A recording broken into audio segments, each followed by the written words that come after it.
Welcome to another sci-fi podcast where psychology and finances intersect. So I haven't really spoken much about why I incorporate psychology into finances. As a licensed professional counselor, I later became an accredited financial counselor because of all the financial woes that I found in different relationships, whether it was between a husband and a wife or a child and a parent, and also because I could give people information and data and spreadsheets all day. But unless they find the what's in it for me to make that change or to make that shift, they won't do it. They won't budge. You won't see any new financial behavior. So today's topic is on improving your credit report and thereby improving your credit score. There's a class entitled Credit Report Makeover, your DIY guide to smoothing out blemishes and scoring big.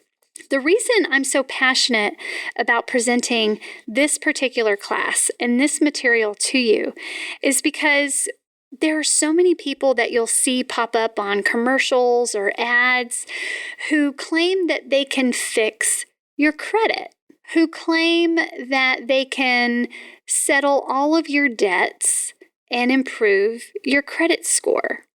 Well, there are two misnomers in that. Let me talk about the first one. Someone who's claiming that they can fix your credit. They cannot do anything more for you than what you can already do for yourself. And unless you change your own personal financial behaviors, they can't control your finances. So truly, they cannot repair your credit unless you're willing to play along and make some changes. The bad thing about paying someone to fix your credit is a lot of times these are scams, because first there'll be a lot of upfront fees and there'll be a lot of promises that they won't be able to keep, and it will just drag on. So what I'm going to be providing in the class is a step-by-step, do-it-yourself guide, giving you tutorials on websites on what you can do yourself. It really does not take that much effort, and it's free. When you do this yourself, everything that you have to submit to improve your credit or to remove negative information from your credit report, it can all be done by you for free. And all the tools that are necessary to help you do that are free. So the reason I'm passionate about this is because I have a lot of folks that come in with security clearance issues. Their security managers call them into the office, let them know that they got a CAF letter stating, hey, we found 7 negative accounts on your credit report. And we all know, because of continuous evaluation, we will receive some type of observation on our credit report. So, and not just your credit report, but other things as well. But when it pertains to our finances, that negative information on your credit report, a lot of people unfortunately think that it just goes away. Now, that is true to some degree. Negative information on most things will disappear in 7 years, but with continuous evaluation, you don't have 7 years for something to drop off your credit report before the CAF or your security manager come across that negative information. And I know you want to keep your job because it's most likely you're here at Redstone Arsenal. It's a good paying job, and it would definitely hurt you financially if you lost your job due to poor credit. So let's go ahead and start working on this then. Before we begin, you need to first understand what impacts your credit score. Credit utilization is 30%. That's how much a person owes relative to their credit limits.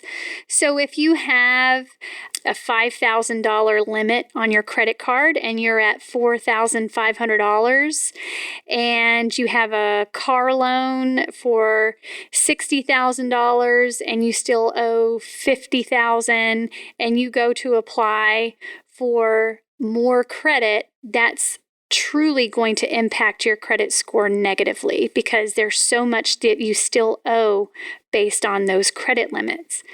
The next one is payment history, which is a whopping 35% of your credit score. Let me repeat that. The largest component of the 5 that impacts your credit score is your payment history at 35%. So this is whether you're making payments on time. Let me tell you, make your payments on time. And that includes student loans. I've heard recently a lot of folks talking about student loan forgiveness and when it might be coming, what it might look like eventually. But until that happens for you, you still have a debt that has to be paid, and if it is not paid, it will negatively impact not only your credit score, but your credit report, which will negatively impact your security clearance. Length of credit history is 15% of your credit score calculation. That's how long an account has been open and how recently it's been utilized. So really think about that. Do you have some really old accounts that you haven't used lately? Maybe you have, like myself, I have a Kohl's card that I've had for a while, and I don't necessarily want to close it because it's something that I do and can use from time to time and save money, especially around Christmas time. But I haven't used it in a while. So maybe I'll buy a pair of shoes with it and then pay it off. And there you have it. I've used it. It's been utilized recently. Now, that's not any justification for those in the audience saying, well, I have 10 retail cards that I need to put to use then. Well, it might be that you need to consider closing some of those credit cards rather than using those credit cards. So that's another talk, and we'll talk about that in the actual class. New credit accounts for 10% of that credit score calculation. And that means whether there are new requests for credit or credit inquiries on the account. Now, there are hard inquiries and soft inquiries. Soft inquiries do not impact your credit score whatsoever. That's when a credit card company takes a look at your credit history and says, you know what, I want to send her a gold card. Looks like she would do very well with this gold status card. I'm going to send her a credit card. Or it looks like Johnny over here could use a little extra credit. And so I'm going to send him a credit line of $500 and see if he applies and opens that line of credit. That's when they're just fishing for people. And of course, these industries are wanting to make money. They make money based on interest rates and based on you not paying your bills on time, quite frankly. So first, pay your bills on time, 35% of that calculation. And second, be careful with opening new credit. And that would be a hard inquiry, where if you do go to Kohl's and say, you know what, I do want to save 25% on my purchase today, so I would like to apply for a Kohl's credit card. That would be a hard inquiry because you've initiated that credit check. And then there's credit mix. This is the last portion. 10% of your credit score calculation is from that credit mix, whether there's a mix of different types of credit, like mortgage, credit card, and installment loans. This is where it hurts a lot of people. There are a lot of people who have a mortgage payment and they're making their payments on time. It is reported to the credit reporting bureaus, and they have good history. But if they don't have credit cards or other installment type credit, then that hurts their score. I had to provide some counseling to an individual who wanted to buy a new car or a used car, yet she could not, for the life of her, get a loan because they kept saying her credit score was bad. So I took a look at her credit score. Everything was beautiful, except She did not have a length of credit history, which makes up 15%, and she didn't have a good credit mix, which makes up another 10%. So 25% of that calculation was harming her credit score. So it's not because she wasn't paying her bills. She just needed a little extra mix with that credit. But you need to be cautious with opening a line of credit just to have an extra line of credit. It doesn't mean that you have to keep using that card over and over and over again, just every once in a while, and making sure you put a reminder on your calendar to pay off that credit card. It's good to have a credit card that you can pay off every month. We don't want you to have a credit card where you have to make the minimum monthly payment and hope you pay it off in 10 years. That's not what they're talking about here. So I started with the discussion of security clearance issues and why we want to improve not only our credit score, but our credit reports. Another reason we want to improve our credit report is we need to be looking out for identity theft. If you haven't taken a look at your credit report in a while, I would definitely say that's the next thing you need to do within the next 24 hours. You can pull a free credit report at annualcreditreport.com, not freecreditreport.com. You want to go to annualcreditreport.com for a truly free credit report. And this is where you can look for errors on your credit report and where it gives you an opportunity to dispute any accounts that were open without your knowledge. And listen, sometimes that's not just identity theft from an external unknown source. It may come from a spouse or a child who has opened a line of credit in your name. So you want to look for those things too. So there are ways that you can dispute what is on your credit report. You first do that, and you'll see when you go to annualcreditreport.com, once you've pulled up your credit report, every single credit reporting bureau has a method for you to dispute what is there. So not only do you dispute it with the credit reporting bureau, you dispute it with the actual credit company. And you'll see their address, their contact information on that information so that you always have a way to communicate with these folks. So let's say you have negative information on there where you're wondering, you know what, I actually paid this off. And here's what I find a lot. AT&T, Wow, cable. A lot of times these folks are ending up on folks' credit reports because you thought you sent all the equipment back when you moved, and they're claiming that it never got to them. So you didn't know that they submitted you for not paying a bill or not turning in your equipment. So you can dispute that with as much information that you might have. You might go back and find the receipt where you actually sent it by FedEx or whatever the case. And a lot of times if you use a credit card to pay for that, you can find that information through that billing account of how you paid for that. So usually there's some type of trail where you can go back and dispute those types of errors. And listen, if the credit company, AT&T or Wow, they're not working with you to resolve that issue, then you can lodge a complaint with the Consumer Financial Protection Bureau. And they have to investigate that as well. And it really doesn't take a lot of time, 30 days usually. And if they need more time than 30 days, they have to let you know within a certain time frame that they need an additional 30 days to look into a matter or to research. But that's a wonderful thing to do, is knowing what your options are to dispute this information. Now, you might have negative information on your credit report that is negative because you just didn't pay your bills. Well, there's still hope. It doesn't mean that you're up the creek without a paddle. You still have the opportunity to fix it, and you get to do that yourself. The biggest thing that clients don't realize, and listen, I didn't know this until I went through my training to become an accredited financial counselor, is you can Call any creditor that you have at any time to work out a payment plan.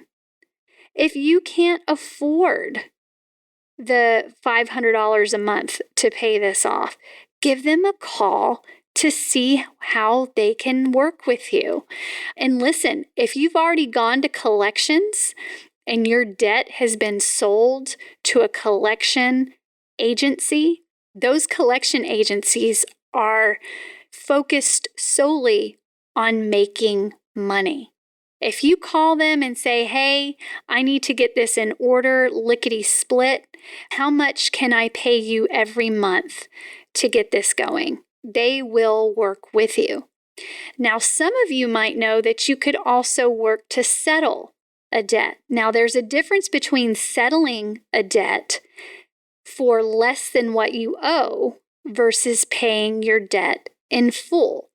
And it will reflect on your credit report whether you paid in full and it was closed because you paid in full, or was it closed because you settled for less than the original amount.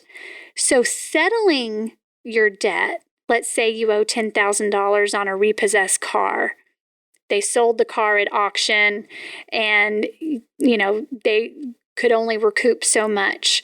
So you still have a $10,000 balance.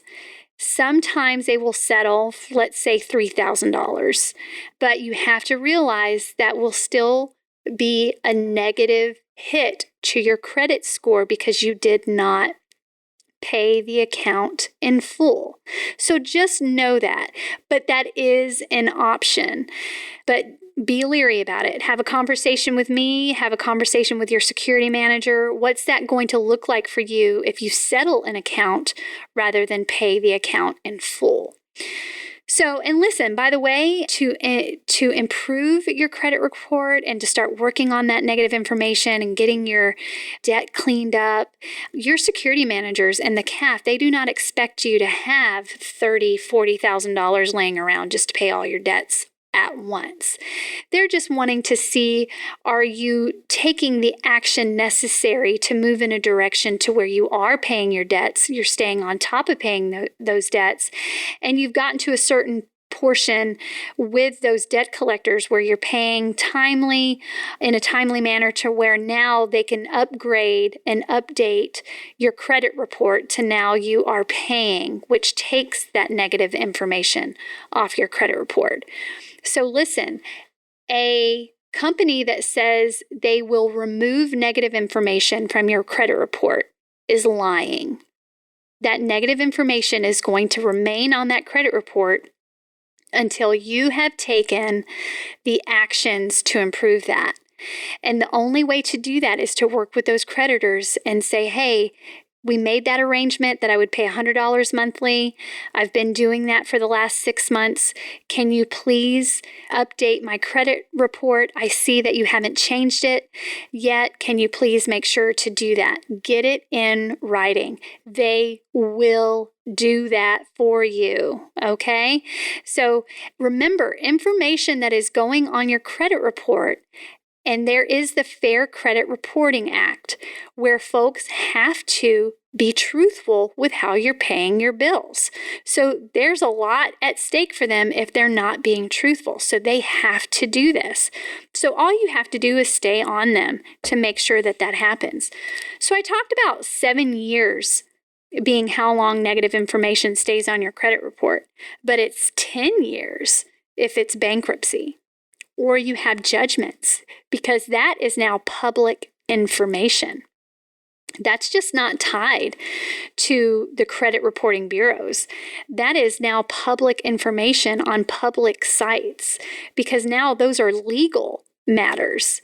And you also have to understand that civil suits, tax liens, certain accounts placed for collection, and other adverse actions that are legal matters, those will remain for 10 years until the statute of limitations has expired, whichever is greater. So that's something to keep in mind. So again, 35% of your calculated credit score is based on payment history. the best thing you could do is pay your bills. Now, some of you might be thinking, well, Olivia, I have a debt that was sold and was in collections, and I haven't heard from them in like 5 years. Should I still go back and pay that debt? Yes, because it's still going to be on there for another 2 years. And with continuous evaluation, if you do nothing about it, you're going to be answering to your security manager as to why that debt was not paid. So it's better to start getting getting movement going, because what happens is a lot of people think, well, just because I don't hear from not tax collectors, those two, if it is a tax issue, if you don't hear from the debt collectors, that means, oh, things must be fine and I no longer have a balance. That's not true. Your balance did not magically go away because people aren't calling you. It's still there and you still need to take action on it.